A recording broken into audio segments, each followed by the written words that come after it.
En este video vamos a calcular los índices estacionales de una serie de tiempo. Muy bien, para calcular los índices estacionales de una serie de tiempo, necesitamos calcular primero los promedios móviles. A partir de los promedios móviles podemos calcular lo que se conoce como los promedios móviles centrados, que nos van a permitir observar la tendencia de la serie, y con esta tendencia podríamos calcular el efecto estacional. El efecto estacional se calculará dividiendo el valor real entre la tendencia. Como primer paso, necesitamos el cálculo de los promedios móviles.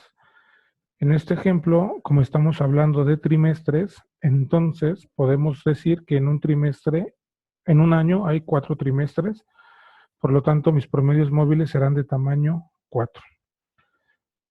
El primer promedio móvil entonces será el cálculo de los primeros 4 trimestres y pongo el resultado en el cuarto trimestre del año. Arrastro para calcular todos los promedios móviles de la serie. El siguiente paso es calcular los promedios móviles centrados. El primer promedio móvil centrado debe ubicarse en el tercer renglón y será el promedio de los dos primeros promedios móviles.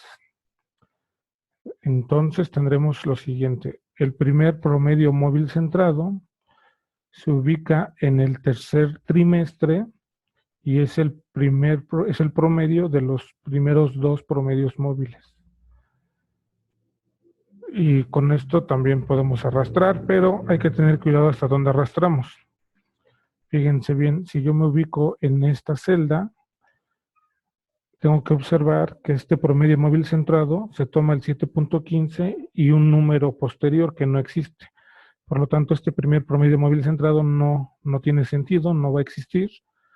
Y entonces únicamente estaremos llegando hasta este promedio móvil centrado, que es el que agarra los dos últimos promedios móviles de la serie. Estos promedios móviles centrados son la tendencia de la serie y nos van a permitir calcular lo que llamamos el efecto estacional.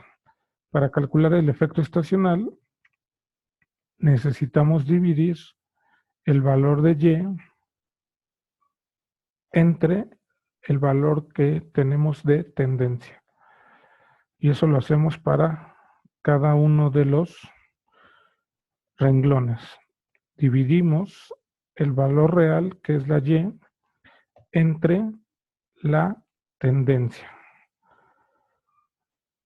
Eso lo voy a hacer con los primeros 4 valores y ya después voy a arrastrar para no cambiar los colorcitos. Pues ya tengo los primeros 4 valores y ahora arrastro. Esto lo hice nada más para que no me cambiaran estos colorcitos que están aquí. Muy bien. Con el efecto estacional estoy en condiciones ahora de poder calcular el índice estacional para cada uno de los trimestres que tiene el año.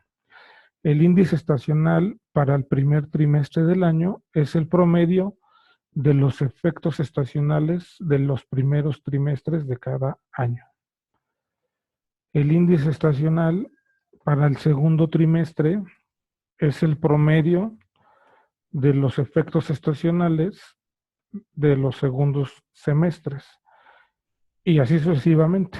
El efecto estacional del tercer trimestre es el efecto estacional, es el promedio de los efectos estacionales de los terceros trimestres.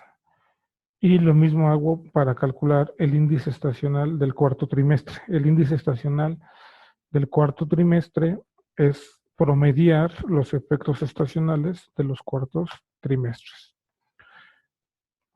Ok, con esto termino ya el cálculo de los índices estacionales. También les llamamos a estos índices estacionales, también les llamamos números índice. Ok, ya para terminar nuestro video necesitamos interpretar cada uno de estos números. Y para eso voy a primero hacer la gráfica. Voy a graficar las ventas junto con los promedios móviles centrados. Voy a graficar estas dos cantidades. Entonces agarramos la columna donde están las ventas y agarramos la columna donde están los promedios móviles centrados. Y le voy a pedir a Excel que me realice una gráfica. Muy bien. Entonces miren, aquí tenemos la gráfica.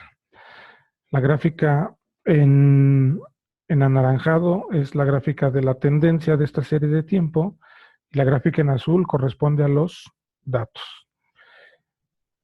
Es importante tener la gráfica para poder interpretar los índices estacionales.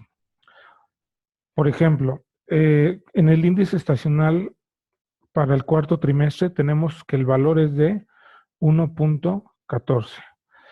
Si ustedes observan, los cuartos trimestres, que serían los 4, el 8, el 12 y el 16, durante el cuarto trimestre, los valores reales están por arriba de las ventas. Es decir, este punto está por arriba de este punto está por arriba de este punto está por arriba de este. El valor real está por arriba de las ventas. El índice estacional me dice qué tan arriba está, qué tan arriba van a estar mis datos de la tendencia. Es decir, lo que puedo decir aquí, la manera en que puedo interpretar este número es que en el cuarto trimestre las ventas están un 14% por arriba de las ventas promedio. Las ventas promedio son precisamente lo que nos están indicando esta tendencia. Entonces, y vendrían siendo como el 1. O sea, en este ejemplo, la tendencia valdría 1, por lo tanto, el índice estacional 4 me dice que estoy un 14% por arriba de las ventas promedio. Por ejemplo, en el tercer trimestre, mi índice estacional vale 1.093. Esto significa que estoy un 9.3% por arriba de las ventas promedio. Cuando mis índices estacionales son menores que 1, significa que estoy por debajo de las ventas promedio. ¿Qué tan abajo? Bueno, pues tan abajo como lo que al índice estacional le falte para llegar a 1. Entonces, por ejemplo, aquí en el índice estacional del primer trimestre, como el índice estacional es menor que 1, entonces estoy por debajo de las ventas. ¿Qué tan por debajo de las ventas promedio estoy? Estoy un 6.8% por debajo de las ventas. En el segundo trimestre, el índice estacional también es menor que 1. Y eso quiere decir que estoy por debajo de las ventas promedio. ¿Qué tan por debajo estoy? Estoy tan por debajo como lo que me falte del índice estacional para alcanzar el 1. Entonces, del punto 838 al 1 hay 0.162 unidades. Eso significa que en el segundo trimestre estoy un 16% por debajo de las ventas promedio de esta serie. Y esta sería la manera en que se interpretan los índices estacionales de cada trimestre, o también se llaman los números índice. Con esto terminamos el video. Muchísimas gracias. Nos vemos.